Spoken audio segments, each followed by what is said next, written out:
There are photographs in this world that defy explanation. Images that sit uncomfortably in the borderland between the rational mind and the terrors of the unknown.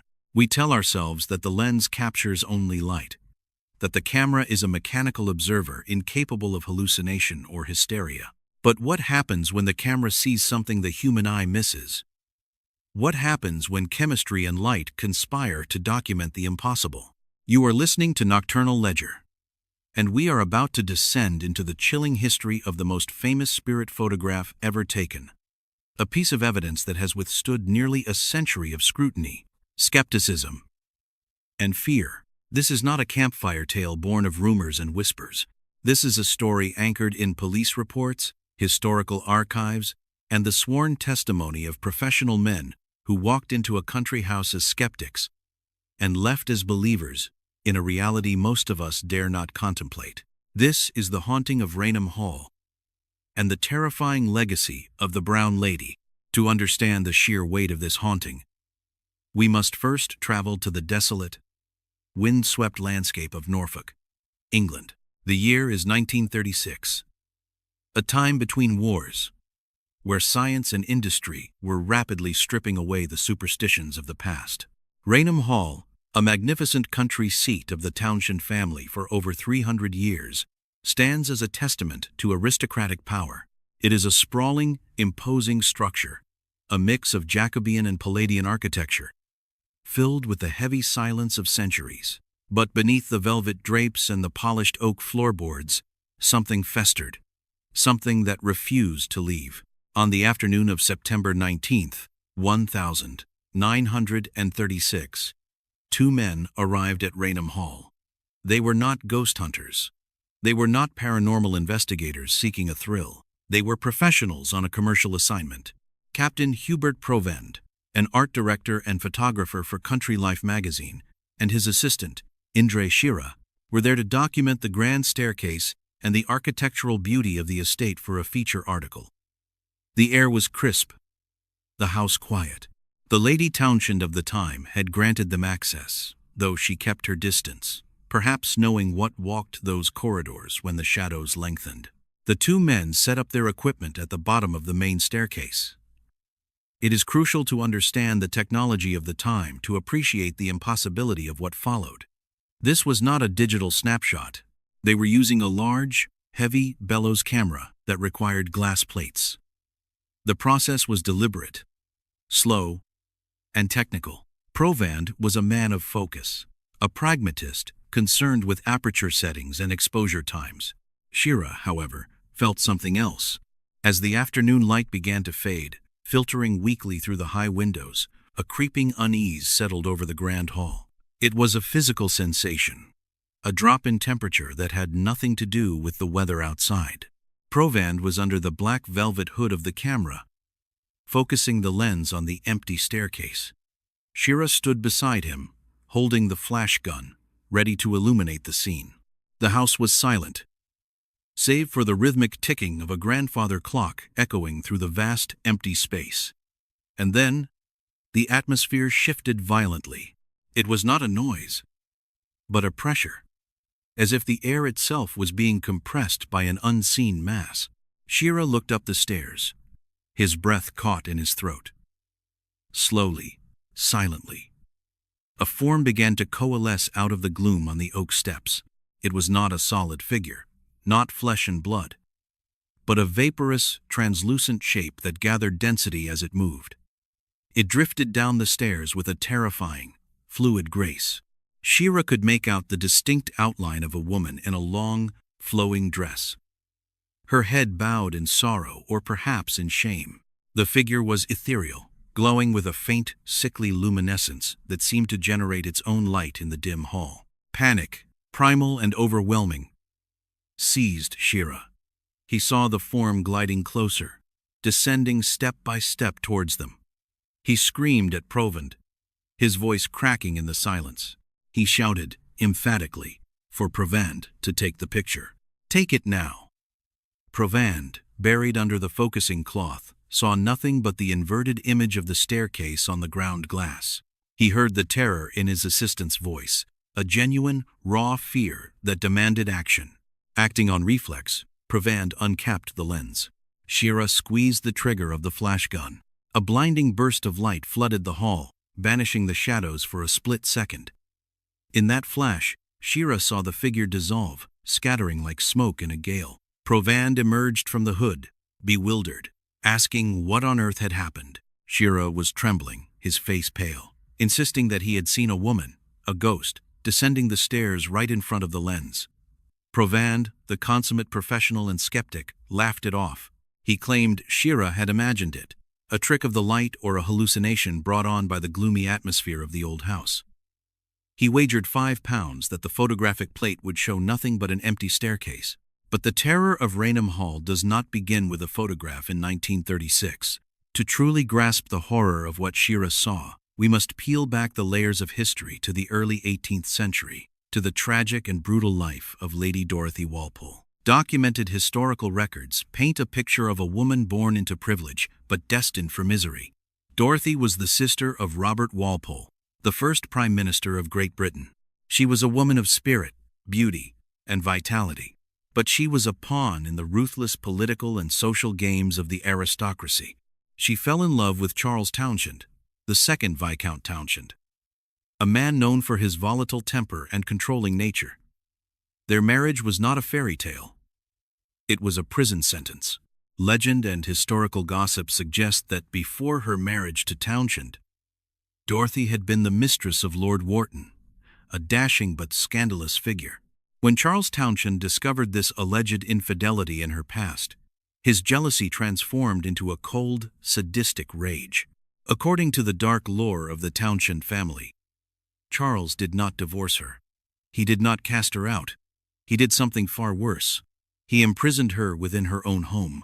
He locked her in her apartments at Raynham Hall, forbidding her from seeing her children, forbidding her from leaving the estate, forbidding her from any contact with the outside world. The vibrant, social Dorothy Walpole was erased from existence while she still breathed. She was told she was dead to the world, and the world was told she had died of smallpox. A mock funeral was held. A coffin filled with stones was buried, and all the while, Dorothy screamed and wept in her opulent cell, pacing the floorboards until her feet bled. A living ghost trapped in a purgatory of her husband's making. She died in 1726, officially of smallpox, but whispers suggest a darker end, perhaps pushed down the very staircase she now haunts, or simply wasting away from a broken heart and the sheer terror of her isolation. Her death was not an escape, it was merely a transition. Her trauma was so profound, her grief so absolute, that it stained the very stones of Raynham Hall. She was bound to the location of her suffering, condemned to retrace the steps of her imprisonment for eternity. The sightings of the Brown Lady, named for the rich brown brocade dress she was often seen wearing, began long before 1936. In the 1800s, the hauntings were so frequent and so terrifying that staff refused to stay in the house. The legend was not a quaint story. It was a source of genuine dread for the Townshend family. One of the most chilling documented encounters occurred during the Christmas season of 1835. A gathering of high society had assembled at Raynham Hall. Among the guests was Colonel Loftus, a man of military discipline, not prone to flights of fancy. Late one night, after the other guests had retired, Loftus and a friend, named Hawkins, were walking to their chambers. As they approached the main landing, they saw a woman standing ahead of them. The hallway was dimly lit, but Loftus noted the elegance of her dress, an old-fashioned brown brocade that shimmered in the gloom. Thinking it was a guest he did not recognize, Loftus moved to introduce himself. As he stepped closer, the woman turned. The blood froze in his veins. The face that looked back at him was not human. Where eyes should have been, there were only dark, empty hollows. The sockets were black pits of nothingness, devoid of eyes, devoid of soul, set into a face that glowed with a faint, corpse-like luminescence. The figure stared at him with those empty voids before vanishing into the wall. Loftus was so traumatized by the sight of the eyeless woman that he sketched her the next morning, a drawing that captured the horrific emptiness of her visage, confirming to the family that the brown lady had returned. The terror escalated the following night. Loftus, determined to confront the entity again, lay in wait. When she appeared, he saw her clearly by the light of his lamp. She glided past him, the rustle of her silk dress audible in the silence. He confirmed the description. The brown dress, the coif on her head, and the terrifying, eyeless face. The colonel, a man who had likely seen the horrors of war, was shaken to his core, refusing to spend another night in that corridor. But the most violent and dramatic encounter, one that bridges the gap between folklore and physical confrontation, involves the famous author and naval officer, Captain Frederick Marryat. In the mid-19th century, Marryat was staying at Raynham Hall. He was a skeptic, a man of the world who believed there was a rational explanation for everything. He had heard the stories of the brown lady and requested to stay in the room where her portrait hung, determined to prove that the ghost was nothing more than smugglers or pranksters. For several nights, nothing happened. Marryat began to mock the legend, feeling his skepticism was justified.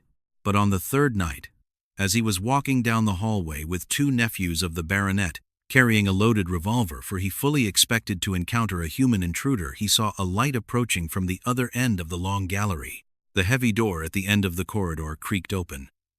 A figure stepped out, carrying a lamp. It was a woman. She was dressed in the brown brocade described by Loftus years earlier.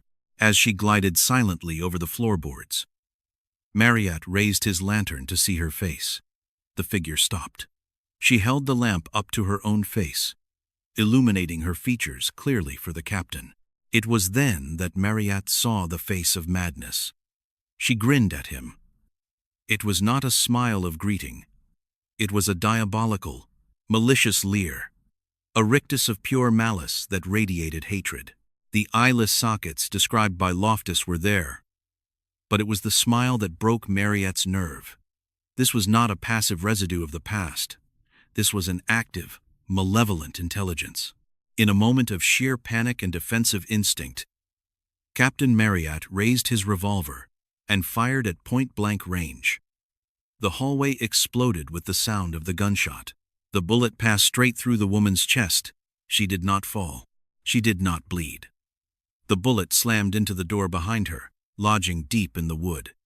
The figure remained standing for a heartbeat, her grin widening, before she dissolved into nothingness. Marryat was found later, deeply shaken, having finally met the reality of the supernatural. The bullet hole in the door remained for years as silent testimony to the night a man tried to kill a ghost. This brings us back to that afternoon in 1936. Captain Provand and Indre Shira were developing the plates in the darkroom of their touring car. This was a chemical process, one that could not be manipulated easily without leaving obvious traces. As the developer solution washed over the glass plate, an image began to emerge in the red light of the darkroom. Provand watched in stunned silence. There, on the negative, was the staircase. And there, descending the steps, was the figure Shira had screamed about. It was not a smudge. It was not a blur. It was a distinct, structured form.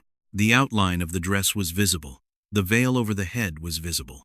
The hands were clasped in front of her. The figure was translucent, allowing the vertical lines of the staircase banister to be seen through her body, proving her spectral nature. Provand, the skeptic who had bet £5 against the existence of the ghost, stared at the plate. The wager was forgotten. The impossible was staring back at him. The testimony of Indre Shira was vindicated by the chemistry of photography. They had captured the brown lady. When the photograph was published in Country Life magazine on the 26th of December 1936, it caused a sensation. It was not hidden in a tabloid. It was presented in a respectable publication alongside the testimony of the two professionals. The public reaction was a mixture of fascination and deep, primal fear. Experts descended on the image. They looked for signs of double exposure. They looked for evidence that someone had shaken the camera. They looked for grease on the lens. The investigation was rigorous. The famous paranormal investigator, Harry Price, a man who had dedicated his life to exposing fraudulent mediums and fake hauntings, examined the evidence. He interviewed Provend and Shira. He analyzed the negative.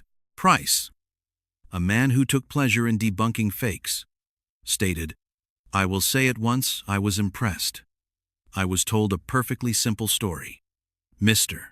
Indre Shira saw the apparition descending the stairs at the precise moment when Captain Provand's head was under the black cloth. A shout, and the cap was off, and the flashbulb fired, with the result that we now see. I could not shake their story, and I had no right to disbelieve them. Only collusion between the two men would account for the ghost if it is a fake. The negative is entirely innocent of any faking. Think about the implications of that statement.